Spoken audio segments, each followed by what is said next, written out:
ಚಿಕ್ಕಬಳ್ಳಾಪುರ ಜಿಲ್ಲೆಯಲ್ಲಿ ಕುಡಿಯುವ ನೀರಿಗೆ ಹಾಹಾಕಾರ ಸೃಷ್ಟಿಯಾಗ್ಬಿಟ್ಟಿದೆ. ಸಮರ್ಪಕ ಕುಡಿಯುವ ನೀರಿಗಾಗಿ ಒತ್ತಾಯಿಸಿ ಪ್ರತಿಭಟನೆಯನ್ನ ಮಾಡಲಾಗಿದೆ.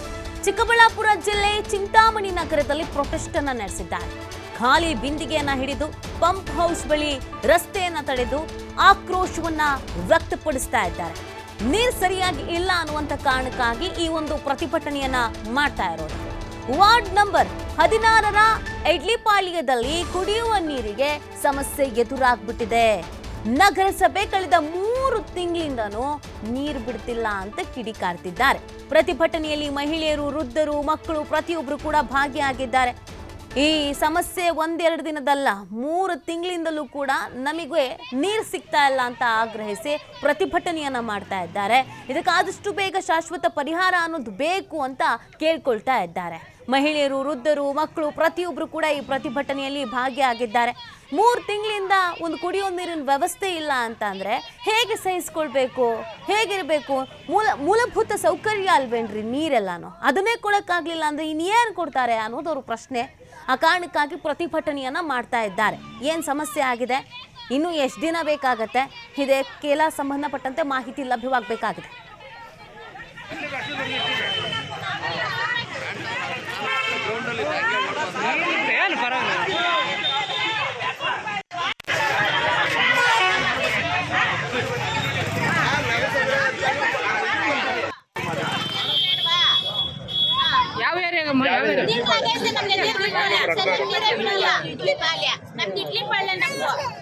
ಏನಾದ್ರು ಹೇಳಿದ್ರೆ ಕಾನೂನು ಹೊರಟೋಗಿದೆ, ಅದು ಹೊರಟೋಗಿದೆ. ತಿಂಗಳಿಗೊಂದ್ಸತಿ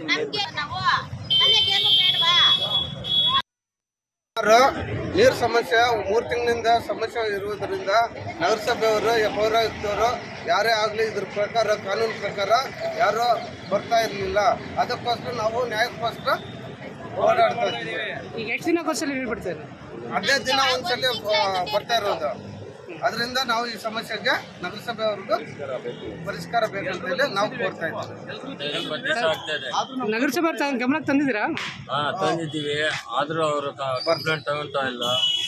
ಅದಕ್ಕೋಸ್ಕರ ಹೋರಾಟ ಮಾಡ್ತಾ ಇದ್ದೀವಿ. ಏರಿಯಾದಲ್ಲಿ ವಾಲೋಗಿದೆ, ಅದೋಗಿದೆ, ಇದೋಗಿದೆ, ಯಾವುದೋ ಒಂದು ಕಟ್ಟೆ ಇಲ್ಲ, ಸಮಸ್ಯೆ ಅನ್ನೋದು ಪರಿಹಾರ ಇಲ್ಲ. ಈ ಬಗ್ಗೆ ಮತ್ತಷ್ಟು ಮಾಹಿತಿಯನ್ನು ನೀಡ್ತಾರೆ ನಮ್ಮ ಪ್ರತಿನಿಧಿ ಸುರೇಶ್ ಬಾಬು. ಸುರೇಶ್ ಬಾಬು, ಇದು ಒಂದೆರಡು ದಿನ ಸಮಸ್ಯೆ ಅಲ್ಲ, 3 ತಿಂಗಳಿಂದ ಕೂಡ ನಮಗೆ ಕುಡಿಯೋ ನೀರಿನ ವ್ಯವಸ್ಥೆ ಕರೆಕ್ಟ್ ಆಗಿಲ್ಲ ಅಂತ ಹೇಳ್ತಾ ಇದ್ದಾರೆ. ಏನು ಸಮಸ್ಯೆ ಆಗಿದೆ? ಜನಪ್ರತಿನಿಧಿಗಳು ಅಥವಾ ಇದಕ್ಕೆ ಸಂಬಂಧಪಟ್ಟಂತ ಅಧಿಕಾರಿಗಳು ಏನಾದರೂ ಪ್ರತಿಕ್ರಿಯೆ ಕೊಟ್ಟಿದ್ದಾರಾ? ಇನ್ನು ಎಷ್ಟು ದಿನ ಇದೇ ತರ ಅನುಭವಿಸಬೇಕು ಅಂತ? ನಿತಿ, ಏನು ರಾಜ್ಯ ಉನ್ನತ ಶಿಕ್ಷಣ ಸಚಿವರಾಗಿರ್ತಕ್ಕಂತಹ MC ಸುಧಾಕರ್ ಅವರ ಸ್ವಕ್ಷೇತ್ರದಲ್ಲಿ ಇರ್ತಕ್ಕಂಥ ಸಮಸ್ಯೆ ಕಳೆದ 3-4 ತಿಂಗಳಿಂದ, ಅಂದ್ರೆ ಯಾವಾಗ ಬೇಸಿಗೆ ಕಾಲ ಪ್ರಾರಂಭ ಆಗುತ್ತೋ ಪ್ರಾರಂಭ ಆದ ದಿನದಿಂದ ಇಲ್ಲಿವರೆಗೂ ಅವರಿಗೆ ಕುಡಿಯೋ ನೀರು ಸಮಸ್ಯೆ ಇರ್ತಕ್ಕಂಥದ್ದು.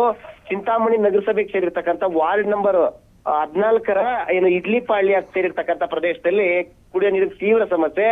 ಮತ್ತು ಆ ಪ್ರದೇಶ ಏನು ಇಡ್ಲಿಪಾಳ್ಯ ಪ್ರದೇಶದಲ್ಲಿ ತುಂಬಾ ಕಡು ಬಡವರು, ಮಧ್ಯಮ ವರ್ಗದ ಮತ್ತು ಕೂಲಿ ಕಾರ್ಮಿಕರು ಮತ್ತು ಪೌರ ಕಾರ್ಮಿಕರು ಕೆಲಸ ಮಾಡ್ತಕ್ಕಂಥ ಪ್ರದೇಶ. ಸಾವಿರಾರು ಜನ, ಸುಮಾರು 3,000-4 ಸಾವಿರ ಜನ ವಾಸ ಮಾಡ್ತಾ ಇರ್ತಕ್ಕಂಥ ಪ್ರದೇಶದಲ್ಲಿ ಕುಡಿಯೋ ನೀರಿಗೆ ತುಂಬಾ ಸಮಸ್ಯೆ ಇದೆ. ಬಿಡ್ತಕ್ಕಂಥ ನೀರನ್ನ ವಾರದಲ್ಲಿ 2 ದಿನ ಬಿಡ್ತಾರೆ ಕುಡಿಯೋ ನೀರನ್ನ. ಅದು ಸಹ ತುಂಬಾ ಸಣ್ಣಗ್ ಬರುತ್ತೆ. ಇರ್ತಕ್ಕಂಥ ಒಂದು ಬೋರ್ವೆಲ್ ಅಲ್ಲಿ ಸಪ್ಲೈ ಮಾಡಕ್ ಆಗ್ತಾ ಇಲ್ಲ. ಆದ್ರಿಂದ ಮತ್ತೊಂದು ಬೋರ್ವೆಲ್ ಹಾಕೊಡಿ, ನಮ್ಗೆ ಕುಡಿಯೋ ನೀರಿನ ವ್ಯವಸ್ಥೆ ಮಾಡ್ಕೊಡಿ ಅಂತೇಳಿ ಅವರು ಪ್ರೊಟೆಸ್ಟ್ ಮಾಡ್ತಾ ಇರ್ತಕ್ಕಂಥದ್ದು. ಇರ್ತಕ್ಕಂಥ pump house, water pump house ಏನಿದೆ ಚಿಂತಾಮಣಿಯ ಚೇಳೂರು ರಸ್ತೆಯಲ್ಲಿ, ಆ ಪಂಪ್ ಹೌಸ್ ಬಳಿ ಜಮಾವಣೆ 100 ಜನ ಕುಡಿಯೋ ನೀರಿಗಾಗಿ ಆಗ್ರಹಿಸಿ ಪ್ರತಿಭಟನೆ ಮಾಡ್ತಕ್ಕಂಥದ್ದು. ಮತ್ತು ಚೇಳೂರು ರಸ್ತೆಯ ಸರ್ಕಲ್ ಮತ್ತು ಆ ಜಂಕ್ಷನ್ ಬಂದ್ ಮಾಡಿ ರಸ್ತೆಗೆ ಇಳಿದು ಪ್ರತಿಭಟನೆ ಮಾಡಿದ್ರು ಸಹ ಸಂಬಂಧಪಟ್ಟ ನಗರಸಭೆ ಅಧಿಕಾರಿಗಳಾಗ್ಲಿ ಜನಪ್ರತಿನಿಧಿ ಆಗ್ಲಿ ಗಮನ ಹರಿಸ್ತಾ ಇಲ್ಲ.